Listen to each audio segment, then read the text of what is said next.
नमस्कार, श्री कुकिंगमध्ये तुम्हा सर्वांचे खूप खूप स्वागत आहे। आज आपण मराठवाडा स्पेशल हलका फुलका नाश्ता बनवणार आहोत, म्हणजे झटपट तयार होणारा सुशीला बनवणार आहोत। तर चला मग रेसिपीला सुरुवात करूया।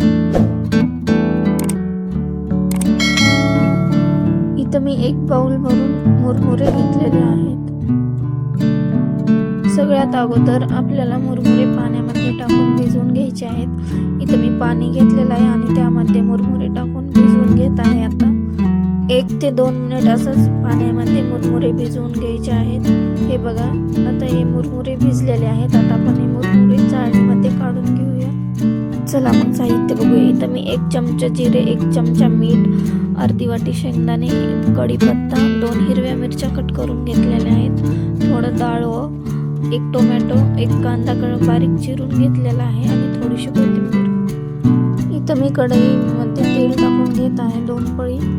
तेल गरम झाल्यानंतर यामध्ये 1 चमचा जिरे फुलल्यानंतर शेंगदाणे, मिरची,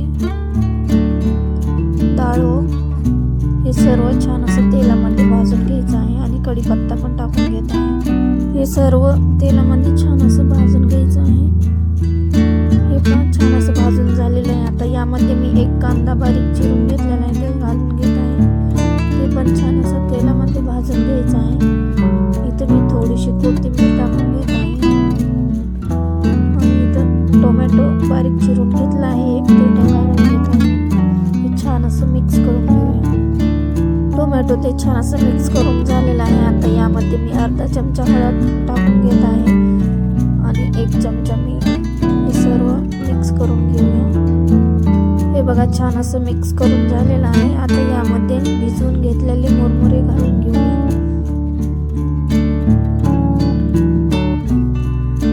मुरमुरे टाकल्यानंतर व्यवस्थित मिक्स करून घ्यायचं आहे सर्व। हे बघा, मी सर्व व्यवस्थित मिक्स करून घेतलेलं आहे। आता यामध्ये थोडीशी कोथिंबीर घालून घेऊ। कोथिंबीर पण छान अशी मिक्स करून घ्यायची आहे। हे बघा, कोथिंबीर पण छान असं मिक्स करून झालेली आहे। आता ही सुशीला 1 ते 2 मिनिट असाच परतून घ्यायचं आहे।